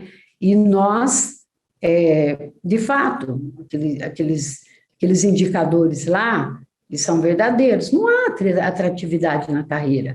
Mas por que não pensar numa carreira aberta? O que eu chamo de carreira aberta? Carreira aberta é aquela que, se com todos os eventos possíveis que tem de evolução nessa carreira, um diretor, uma pessoa que queira ser diretor, ou supervisor, ou diretora, ela só vai ser por aptidão e não para ganhar mais. Porque é importante que o professor fique nas salas de aulas. Para nós, quanto mais professores, aliás, experientes, mais podemos avançar na qualidade do ensino. E por falar na qualidade do ensino, meta do plano, meta não, estratégia do Plano Estadual de Educação, implantar a jornada do piso salarial profissional nacional, hoje, mais que constitucional, desde junho de 2020, né? E eu tenho um pleno acordo. Eu acredito que o tripé, jornada, formação e salário andam juntos. As três modalidades andam juntas, né? E não vai ser com salário de R$ 2.500 que nós vamos ter jovens que queiram fazer licenciaturas. Está muito aquém. E nós estamos com salários congelados. É verdade que tem aí a lei, né, que implica em não dar reajuste, nem evoluir, nada disso. Mas isso tem que ser pensado, ainda que mediadamente, tem que ser pensado num reajuste emergencial para essa categoria, ou no mínimo, aplicar os 10,15%, né, que foi vencido na justiça e ninguém toca nesse assunto. A gente começar a discutir uma carreira docente, senhor secretário. Eu acredito fielmente que ninguém quer o mal da educação. E, para mim, não tem quem é mais ou menos, né, nessa história. Todos defendemos a educação, cada um com a sua, cada lado aqui com a sua concepção. Estou falando aqui, que falo com o olhar, não só de sindicalista, mas estou falando como alguém que veio para uma casa de leis, né, por acreditar que esse seria um caminho para contribuir para a educação. Eu acredito que temos dados, concluirei, temos dado, sim, contribuições, como foi, por exemplo, na LDO, né, só aí na LDO, e para não falar do novo ensino médio, no que diz respeito aos itinerários formativos, vou colocar a dúvida que paira sobre os professores. O contrário do que o senhor diz, os professores dizem o quê? Vai ter menos aula. Olhando o que é o itinerário formativo, nós percebemos que vai ter, numa mesma diretoria de ensino, várias tantas outros como é que eu diria, composição curriculares diferenciadas. Há casos de ter aulas fragmentadas. O que vai acontecer? Nós não vamos conseguir fixar professor na escola. Qual será a mágica para resolver esse problema? Senhor secretário, muito obrigada. Obrigado, deputada professora Bebel. Está inscrito o deputado Daniel José. Por favor, deputado. Obrigado, presidente. Eu não sei se seria melhor o secretário respondendo e depois a gente faz mais perguntas, ou eu não sei. O secretário prefere? Pode ser assim? Pode fazer as perguntas se quiser, Maurício. Eu estou anotando todas aqui, todos os comentários, e depois eu faço. Não sei, o que também a comissão preferir. Eu acho melhor os deputados perguntarem para garantir que todos possam fazer suas perguntas e depois eu respondo dentro do tempo que eu tiver. Perfeito. Deputado Daniel José. Tá ótimo. Então, obrigado, presidente. Boa tarde a todos, deputados, deputadas, ao secretário Roscielli, a equipe técnica aqui presente, em nome deles aí do Patrick, com quem a gente tem um diálogo com muita recorrência e tem, enfim, buscado trabalhar em conjunto aqui com a gente na Assembleia. Então, em primeiro lugar, eu tenho 3 observações, né, que eu acho que são importantes, e depois 3 perguntas que eu julgo fundamentais, se a gente tiver a vontade, o compromisso de melhorar os indicadores de aprendizagem do Estado de São Paulo para os próximos anos e décadas, tá? Em primeiro lugar, eu queria parabenizar aí a condução do secretário Roscielli e de toda a equipe durante a pandemia, né, sobretudo a pior parte aí que, Deus quiser, já passou, né, e sobretudo a coragem de tomar decisões técnicas, né, em primeiro lugar com relação à volta às aulas, né, seguindo as evidências científicas, que foi algo que eu tive, infelizmente, né, pude observar aí diversos secretários estaduais, municipais, ao redor do Brasil, né, tomando decisões simplesmente por conta de pressão da sociedade e não por conta das evidências científicas, né. Seguir a ciência não é só apoiar o Butantan e as vacinas, né, que são extremamente importantes, né, mas é também apoiar as dezenas de pesquisas e experimentos que foram realizadas, né, no Brasil e no mundo e publicadas nas diversas revistas, né, de educação, ligadas às áreas da saúde também, e que mostravam repetidas vezes que a volta às aulas presenciais, obviamente, desde que haja, né, protocolos específicos, disponibilidade de EPI e mudanças internas, né, de processos das escolas, né, durante as aulas, não aumentavam a transmissão do Covid, né.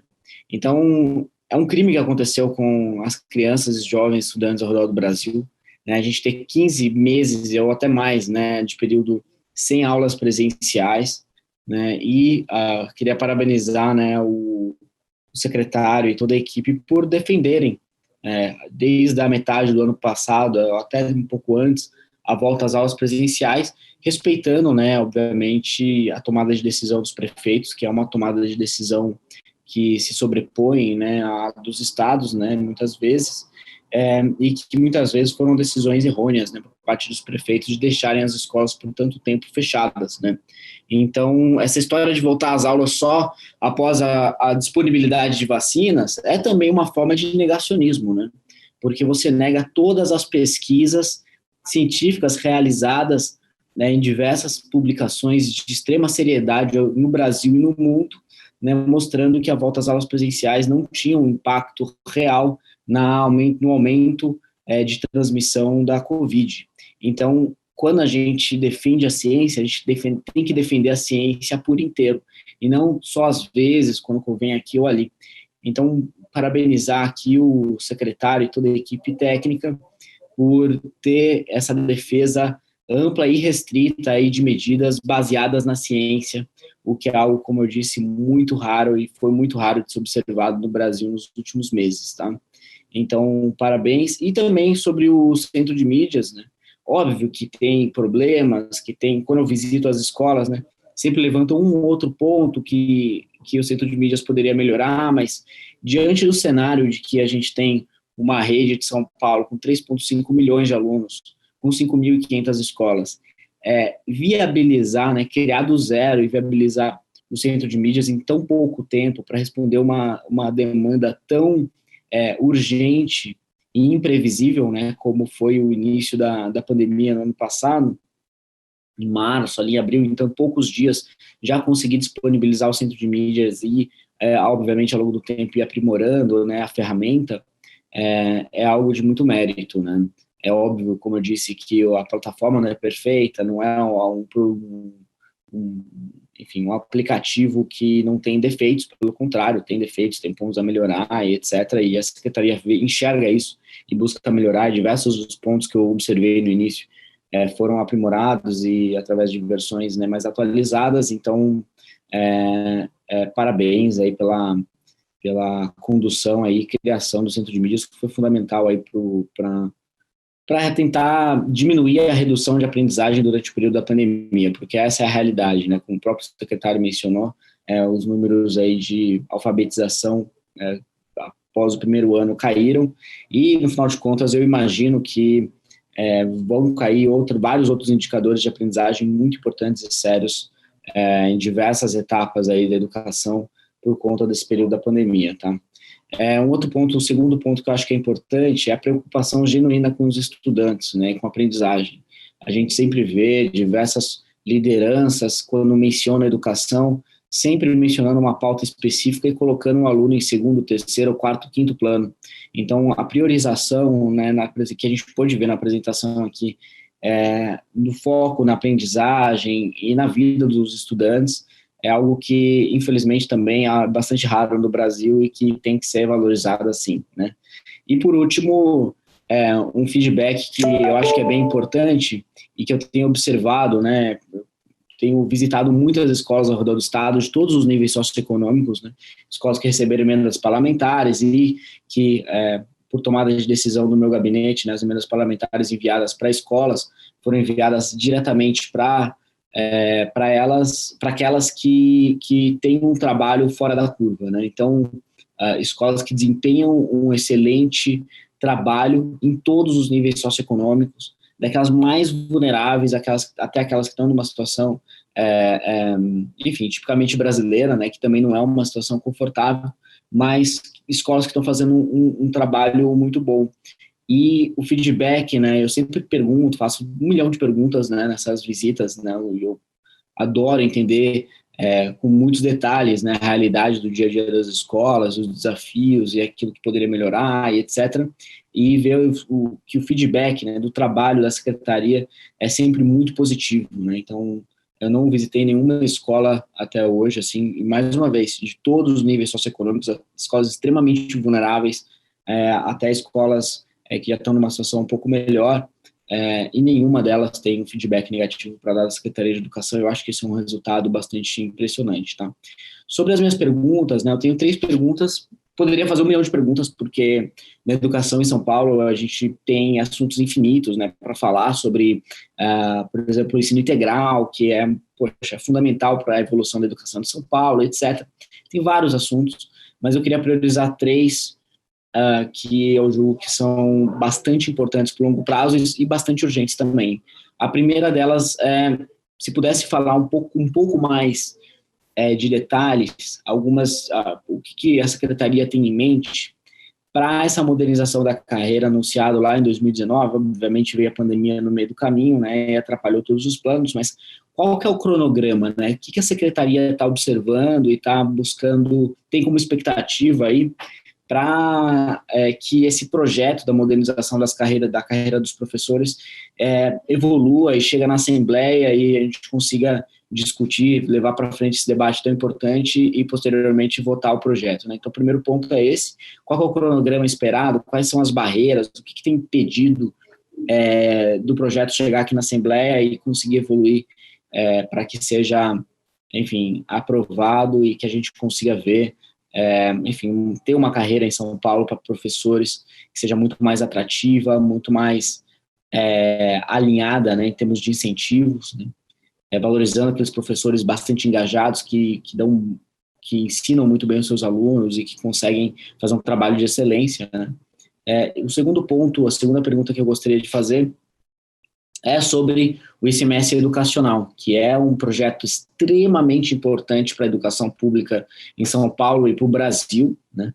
É um projeto que começou em 2007 lá no Ceará e que foi o pontapé inicial para que a gente pudesse ver ao longo depois desses, enfim, quase 15 anos, né, escolas, né, e municípios ao redor do estado do Ceará em condições socioeconômicas muito parecidas à média brasileira ou até abaixo da média brasileira, terem desempenhos em termos de aprendizagem tão superiores a escolas ao redor do Brasil, né? Inclusive escolas do estado de São Paulo, que é uma potência econômica no país. Então, o ICMS educacional foi o pontapé inicial para essa revolução educacional lá no Ceará. E outros estados estão avançando, né? Pernambuco avançou, o Espírito Santo mais recentemente aprovou o ICMS educacional e por conta do novo Fundeb, todos os estados têm até 2022 para se adequarem. Então, eu tenho um projeto protocolado aqui na Assembleia, a gente lá atrás tentou levar essa discussão para frente, busquei apresentar o projeto para diversas lideranças políticas aqui, diversos deputados, bancadas inteiras, com que eu pude conversar também, apresentar o projeto e os pontos pelos quais, enfim, esse projeto é tão importante para a educação de São Paulo. E com esse calendário, né, com essa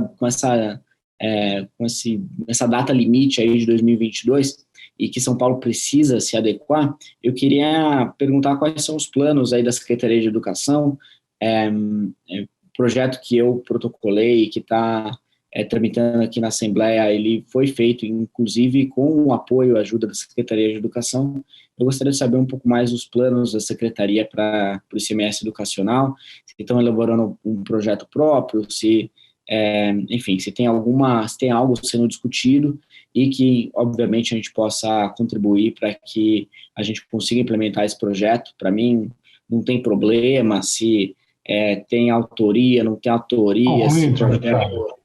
Obrigado, presidente. Se o projeto é A, B ou C, mas o importante é que ele cumpra esse papel de alinhar os incentivos aí dos municípios para a melhoria dos indicadores de aprendizagem. E, por último, né, queria perguntar como que ficam as avaliações, né, depois de todo esse período sem aulas presenciais, quais são as estimativas aí para as avaliações estaduais, né, por Saresp, se aquelas modernizações anunciadas de ter avaliação para o segundo ano, dela ser financiada pela Secretaria de Educação e universalizada para todos os municípios, se mantém? Qual que é o cronograma também para isso? Obrigado, presidente, obrigado, secretário, todos os deputados aí, a equipe técnica da Secretaria. Obrigado, deputado Daniel José. Com a palavra, a deputada Leci Brandão. Por favor, deputada. Boa tarde, senhor presidente, boa tarde, secretário, que Deus os abençoe, muita saúde para todos e também aqui para os meus colegas, né, deputados e deputadas, minha querida Bebel, meu querido Danielzinho. É um prazer muito grande estar falando de educação, né, num momento desse, porque a gente sabe o seguinte, né, a demora da aquisição, né, das vacinas foi uma coisa que acabou prejudicando muitíssimo a educação. A gente sabe que, eu não sei se foi por interesse político ou não interesse político, e não está vindo ao caso agora, mas, com certeza, a educação foi extremamente prejudicada. Bom, eu acho que seria uma coisa importante se nós pudéssemos entender o seguinte, que o aluno que é mal formado, hoje, ele vai ser aquele adulto ruim no futuro. Porque se a pessoa não tiver condições agora de ter uma estrutura mínima, como é que ele vai desenvolver o futuro dele? A outra questão é que nós temos um projeto de lei que ele usa o seguinte, ele quer equipar os alunos e as escolas com equipamentos que foram apreendidos pelos órgãos públicos, no caso aí a segurança, né, e natureza fiscal também, e a gente entendeu que esses aparelhos, eles ficam, sabe, de forma inútil, porque estão apreendidos, enfim, e não está servindo para ninguém. E os estudantes, inclusive, que há algum tempo atrás nos procuraram para falar sobre isso. Se não podia haver uma forma de desembaraçar essa questão fiscal e tentar distribuir também esses aparelhos para os alunos, que a gente sabe que tem muita gente que ainda tem dificuldade de ter, né, uma forma de poder acessar, né, o ensino, acessar aí as aulas, porque não tem, né, no caso, o instrumento em casa, não tem condição, por questões de dinheiro mesmo, a gente sabe como estão as coisas. Tem uma outra questão também que eu queria perguntar para o secretário, que é o seguinte, antes de estudar, qualquer pessoa precisa estar alimentada, precisa estar com a barriguinha cheia, senão ele não tem condição de poder estudar, a gente sabe disso. O senhor anunciou aí a questão de uma bolsa que será dada aí para os alunos mais vulneráveis, enfim, e a gente estava fazendo a conta aqui, vai dar R$ 83 para os mais necessitados. E acreditamos que R$ 83 está muito longe do ideal para alguém poder, né, estudar, enfim, sobreviver. Eu gostaria de saber se há alguma iniciativa, entendeu, de complementar essa renda aí que Vossa Senhoria falou. Apenas por causa do preço, que é muito pouco, R$ 83 é pouquíssimo. E eu termino dizendo o seguinte, há muitos e muitos anos atrás, eu estudei em escola pública, né? Estudei em escola pública, morei em escola pública, né? Trabalhei em escola pública também, enfim. E eu me lembro que naquela época, antigamente, todo homem, toda mulher tinha, quando você perguntava, você quer ser o quê? Não, eu quero ser professor. Todo mundo tinha, sabe, aquele sonho de ser professor. Era uma coisa linda usar aquele anel, né, pretinho, com uma coisinha prateada em cima. A pessoa exibia aquele anel com maior orgulho, porque ser professor era uma coisa fantástica. Muito bem. Os tempos passaram, né, e a gente sabe como é que o Brasil trata a educação e principalmente como ele trata os professores. Professor e professora, né, tem muita dificuldade de conseguir, né, os seus sonhos, porque a gente está num país que educação e cultura são coisas que não são necessárias, são coisas que pobre não deveria nem acessar, porque não tem perfil para isso. Mas eu acho diferente, eu respeito demais, né, a educação, respeito demais os professores, e vejo aí que há todo um movimento da secretaria para que todo mundo tenha a educação, quer dizer, a profissão de professor, de uma forma que seja, sabe, convincente, que seja uma coisa boa, que faça com que as pessoas se animem de seguir essa carreira.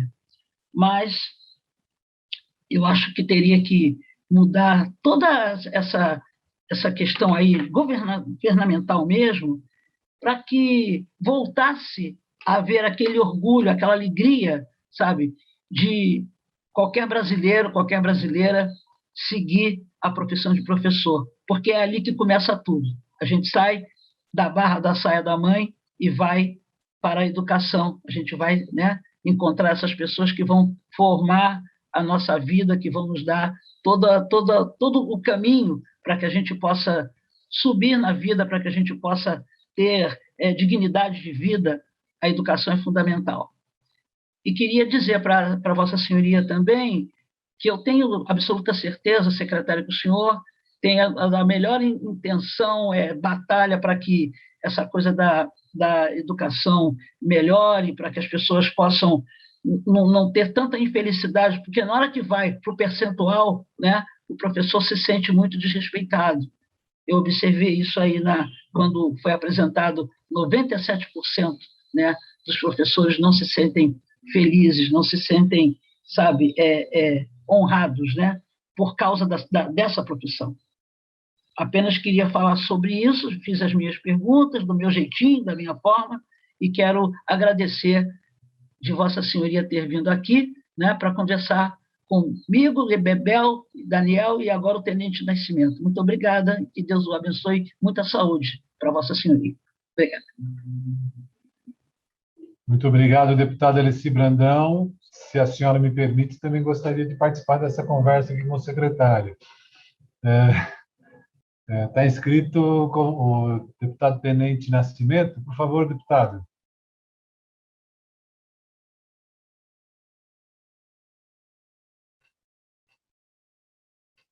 Tenente Nascimento.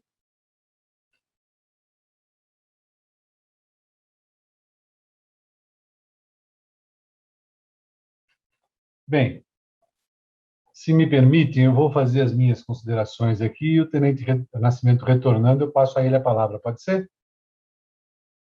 Então, vamos lá. Secretário, a questão do projeto do ICMS da educação e do plano de carreiras do professor, seria muito importante que, ao encaminhá-los à Assembleia Legislativa, o senhor sensibilizasse o governo para que nos desse tempo para fazer um amplo debate sobre essas questões.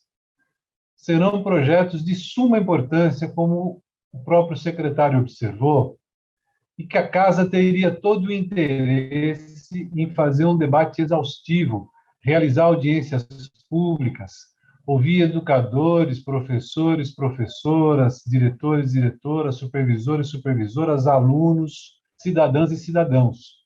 Eu digo isso porque não tem sido essa a praxe do governo para com essa Casa. Em geral, projetos muito importantes vêm para cá, já com regime de urgência. Nós temos 4, 5, 6 dias para ler projetos extensos, sem nenhuma condição de apresentar emendas e muito menos de fazer um debate como seria necessário fazer.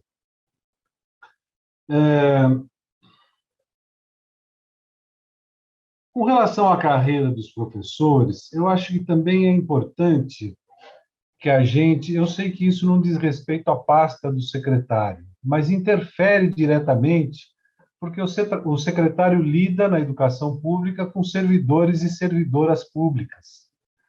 Ora, por mais que se valorize a carreira, por mais que se valorize o salário dos professores, a história tem mostrado que, ao final da carreira, quando eles se aposentam, o Estado pode vir e tomar parte dos seus vencimentos justamente no momento mais delicado da vida de cada um, cada uma.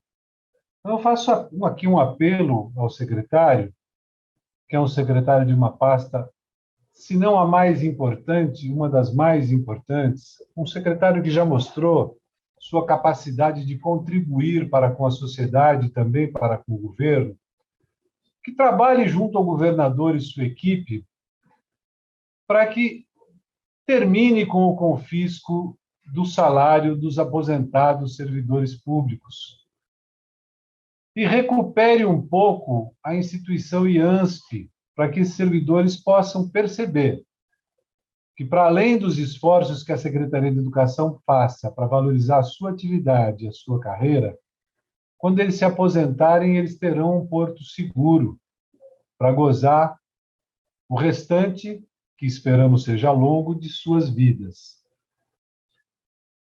O Tenente Nascimento já retornou? Bem, veja só, secretário, deputados e deputadas, eu tenho aqui mais umas 11 questões que me foram encaminhadas pelo setor, educadores, alunos, etc. No chat hoje, acompanharam nossa reunião na comissão mais de 400 pessoas do início até o fim. E tem mais inúmeras questões colocadas lá. Eu vou devolver a palavra ao senhor secretário, mas eu devo dizer que é uma condição desigual, porque ele tem muitas questões para responder e ele tem 10 minutos para fazê-lo. Então, eu quero de novo renovar a ideia de que a gente possa convidá-lo e que ele aceite o convite para daqui uma semana, não muito mais do que isso, ele volte a essa comissão.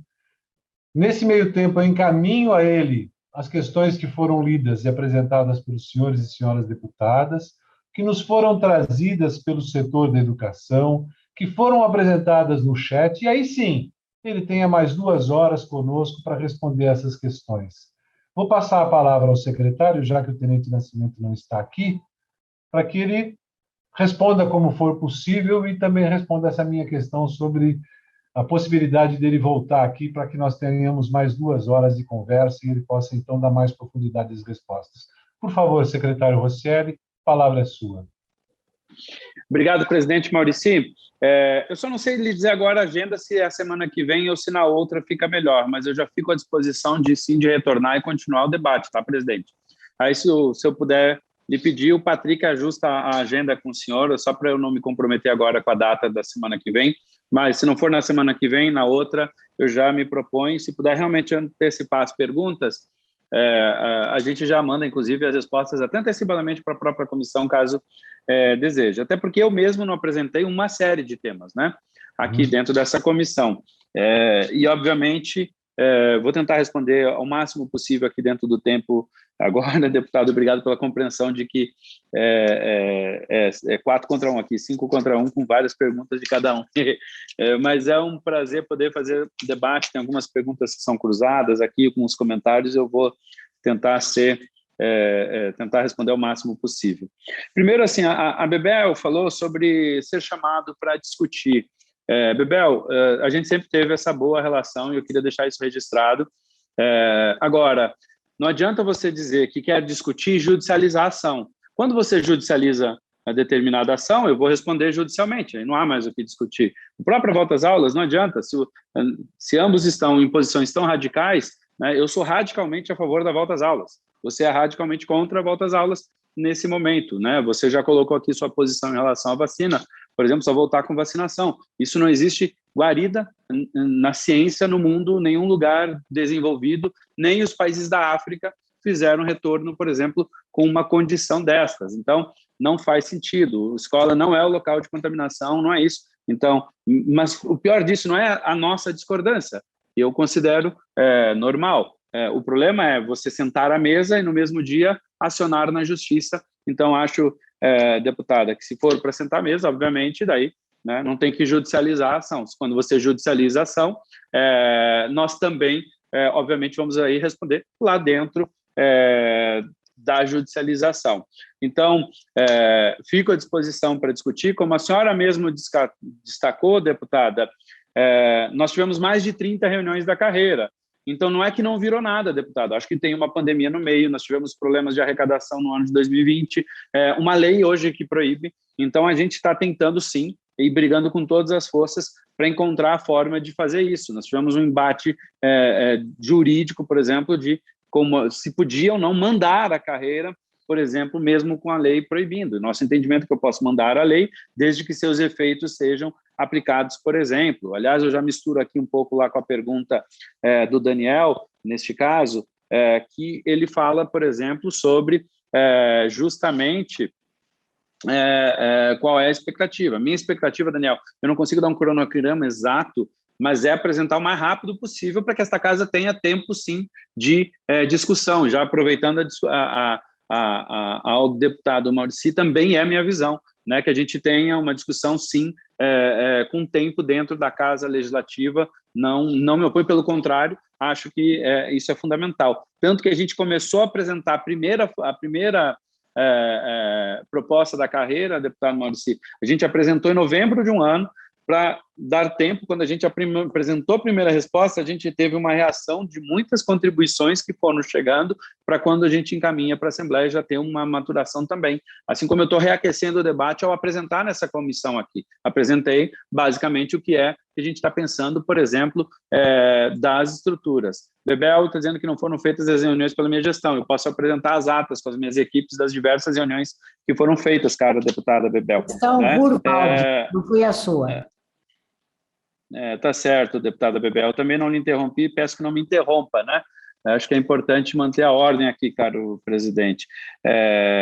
Ela falou o que quis, eu também tenho direito agora da minha manifestação, espero que isso fique resguardado aqui na comissão, como todos os deputados, demais deputados me respeitaram, e eu os respeitei também. Então, importante, então, esclarecer que nós temos a expectativa de ter um amplo debate, sim, e fazer durante esse segundo semestre. Nós estamos tendo, neste momento, que refazer cálculos, Daniel, porque a gente tinha uma situação fiscal, uma situação econômica, agora temos outra, temos coisas boas, coisas que nos preocupam ainda, e a gente está fazendo essa rediscussão hoje com o planejamento, com a Fazenda, para que possamos reapresentar à Secretaria de Governo e aí, com isso, reavançarmos. Espero eu ter condições de colocar isso dentro do mês de setembro, dentro do parlamento, para que a gente tenha setembro, outubro, novembro aí para discussões, porque a gente precisa ter isso aprovado em dezembro, porque senão eu não consigo aplicar a partir de janeiro,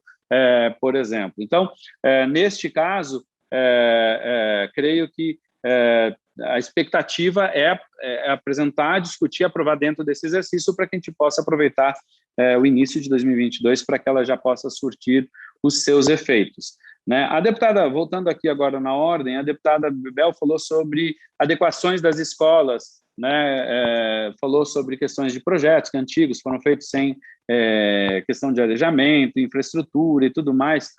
Deputada, eu não apresentei aqui, mas inclusive um projeto de lei aprovado por unanimidade nesta casa foi a criação do programa Dinheiro Direto na Escola Paulista, que nós já colocamos mais de R$1,5 bilhão de reais nas nossas escolas, na mão do diretor das escolas, para fazer a diferença. 97% dos banheiros das escolas, por exemplo, foram reformados com recursos pelas escolas. Eu tenho dito e confio muito no trabalho que os diretores, que as equipes das diretorias têm feito dentro das escolas, tendo recurso descentralizado. Não dá para a gente imaginar que a Secretaria de Educação, com mais de 5.000 escolas, consegue fazer, por exemplo, tudo centralizado. Nós temos grandes obras sendo feitas, né? Nós já temos 1.114 reformas das 1.300 iniciais previstas concluídas, né? Reformas que eram de coisas importantes. Estamos em andamento, neste momento, com mais 331 obras e estamos contratando, neste momento, 166 novas obras e em planejamento com outras 600. Além de, vamos nos próximos dias repassar mais recursos para o PDDE, dando mais condições às nossas escolas, né? Somente no final de 2019, nós passamos, no último dia de 2019, que a gente aprovou a lei em setembro, nós temos um repasse no ano passado de mais 750 milhões, o que deu aí, no total, até agora, de R$1,528 bilhão. Lembrando que uma escola hoje recebe em torno de R$200 mil e antigamente recebia R$5 mil por ano. Então, é uma diferença muito grande. Inclusive, né, aos deputados que quiserem apresentar emendas parlamentares diretamente às escolas, o Daniel aqui falou algo sobre isso, porque ele fez emendas parlamentares utilizando a metodologia do PDDE, onde o recurso vai para a própria escola que o deputado quer destinar. Então, já fica aí também o nosso pedido que os deputados e deputadas possam olhar para essa agenda. Né? Em relação à conectividade, a deputada Bebel trouxe um ponto, acho que a gente concorda, né, da necessidade de investimento, mas acho que também trouxe com muita claridade a quantidade de investimento que a gente já fez, não só em conectividade, mas em todos os pilares que a tecnologia pede. Né? Apresentei com muita clareza aqui R$1,5 bilhão de investimentos, desde conectividade dentro da escola, a conectividade como nunca se teve para o professor, por exemplo, internet móvel, internet patrocinada, em novos equipamentos, em financiamento de recursos para o próprio professor comprar, né? Nunca foi feito desta forma, então tem uma série de avanços significativos em compras de equipamentos mesmo, deputada Bebel, e eu concordo que a gente não pode voltar ao que era antes. Então, a gente está trabalhando, sim, para investimento, como demonstramos com claridade. Né? Aqui, em relação ao ciclo vacinal, acho que já me posicionei em relação a isso, né? Eu discordo, as crianças já foram as mais prejudicadas nesse processo, toda a sociedade já voltou, está todo mundo com vida normal e o único lugar que não pode retornar é a escola. Eu discordo totalmente, a ciência tem discordado totalmente e temos feito uma volta com muita responsabilidade, com muito acompanhamento e monitoramento, como poucos lugares do Brasil fizeram. Então, é importante, sim, que a gente brigue sempre pelo retorno, isso é uma convicção absoluta desde o ano passado e vamos continuar brigando por isso, brigando para que os nossos estudantes tenham oportunidade de aprendizado. A deputada falou do ENICOM. Deputada, a gente aplica o ENICOM, mas sempre, viu, deputada, que o que é o não comparecimento, né? Só para explicar a sigla, NCOM é não comparecimento. Quando acontece o NCOM, não comparecimento, porque é a data base do censo escolar, se o aluno retornar a qualquer momento, ele é reinserido. Nós nunca fechamos turma quando tem um estudante, deputado, em relação ao noturno e tudo mais. Se tiver estudante, aliás, pode, inclusive, indicar, deputada, se tiver alguma situação específica, nossa equipe vai estar avaliando e vai estar conversando, como já fizemos em outras oportunidades. Então, fica aqui também, dentro do meu com a minha equipe que está acompanhando aqui, obviamente, nossa questão. Isso serve para Guarulhos ou para qualquer outro lugar, né? O NCOM, se tem o caso, o aluno não apresentou atividade de voltar a apresentar, voltar para a escola, maravilha. Aliás, a gente tem feito busca ativa e agora a gente vai botar muita coisa na mídia para buscar esses alunos, para fazer incentivo para que eles voltem, para que eles se matriculem, para que eles possam buscar, né? Em relação à pergunta da deputada em relação à categoria O, jornada fixada em 24 horas, né? Na verdade, deputada, no projeto, no PL 26, né, que vai ser enviado um aditivo com algumas alterações do projeto pelo governo, né, nos próximos dias, espero eu, que tem algumas coisas que precisam sim ser corrigidas, né, como a história dos 90%, por exemplo, que é um erro, aquilo vai ser corrigido, mas a questão da jornada de 24 horas, ela fala de um mínimo de 24 horas, obviamente, você mesmo já falou, eu defendo fixação de mais carga horária, inclusive para o professor fixado na mesma escola, inclusive a lei dá brecha, lá tem um artigo que mostra que pode ser inclusive menor se necessário, então é importante ler lá, o projeto está falando como o mínimo, né, de 24 horas e fico à disposição para maiores esclarecimentos caso necessário, né. A carreira, a gente tem feito sim a discussão, já falei sobre isso, a gente está à disposição, obviamente, assim que a gente avançar com o planejamento e fazendo das condições que a gente tem, a gente vai voltar, né? Aliás, de novo, estou voltando aqui à comissão, trazendo a discussão da própria carreira como um ponto importante, sim, para a secretaria, que a gente defende abertamente a necessidade de revisão e melhoria dos nossos salários e da valorização dos nossos profissionais. A deputada comentou especificamente sobre os 10,15% vencidos na Justiça, venceu em segundo grau, é verdade, mas tem recurso que não foi julgado ainda pelo Supremo Tribunal Federal, portanto não há decisão final, então é só para deixar claro isso também. Em relação ao ensino médio, deputada, não tem menos aulas, aliás, tem muito mais aulas. A nossa preocupação é uma eventual falta de professores. Não há uma fragmentação das aulas. A própria escola, ela constrói o seu itinerário formativo a partir da escuta da comunidade e com seus próprios professores. Então, na verdade, o professor vai ter possibilidade de ter mais aulas com mais profundidade com os alunos que mais desejam, por exemplo. Então, isso serve para todas as áreas do conhecimento. Em todas as escolas, é necessário que tenham todas as áreas disponibilizadas. Então, numa escola que só tenha 2 itinerários, tem que ter os itinerários integrados, portanto, garantindo, assim, a participação e atribuição de muito mais aulas, mesmo dentro do ensino médio, para todos os professores e muito mais possibilidades e oportunidades para os nossos estudantes.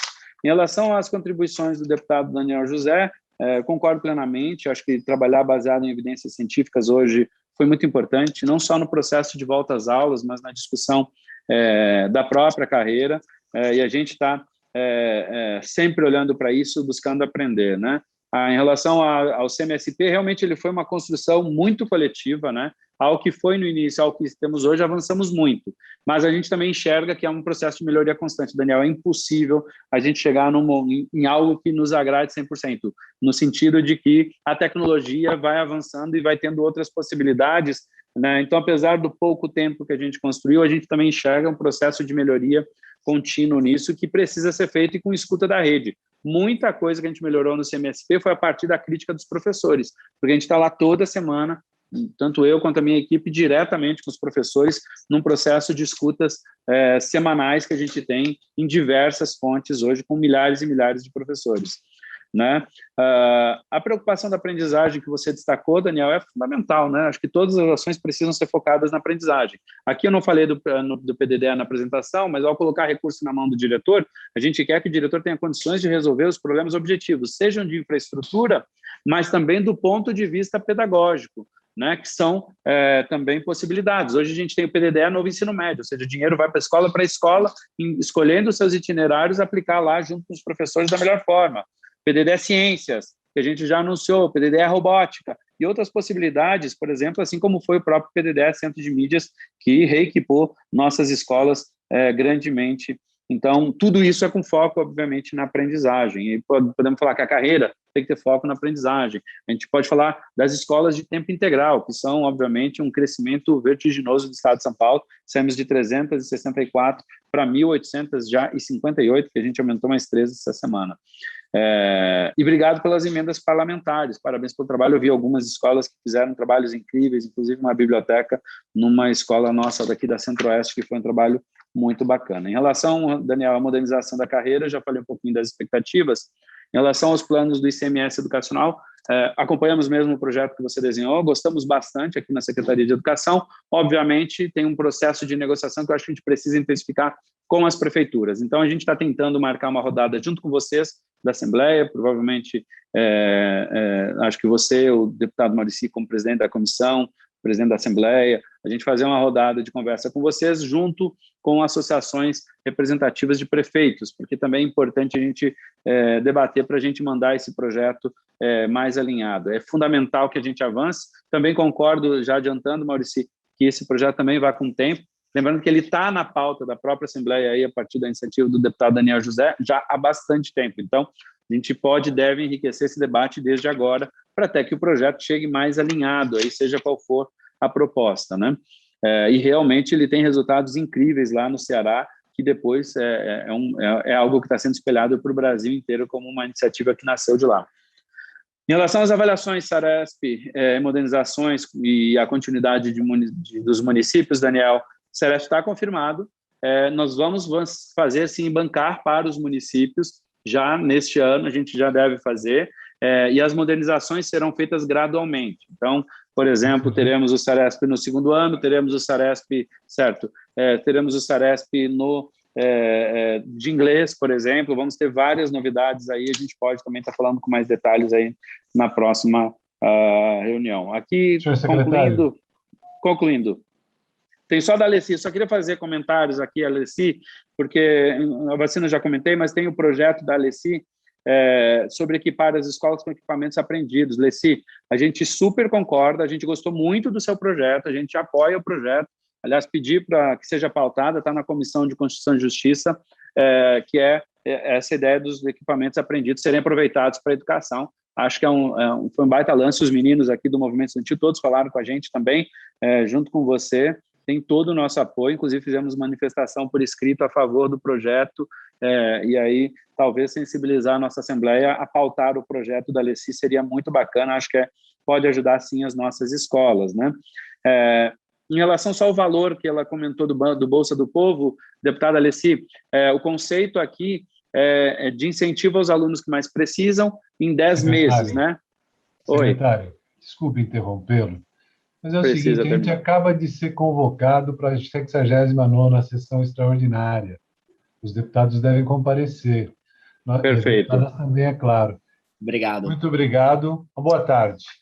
Obrigado, presidente. Tchau, tchau. Boa tarde a todos. Obrigado, Daniel.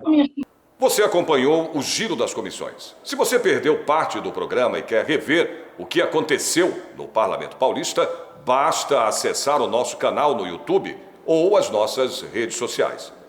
Até o nosso próximo programa aqui na Rede Alesp.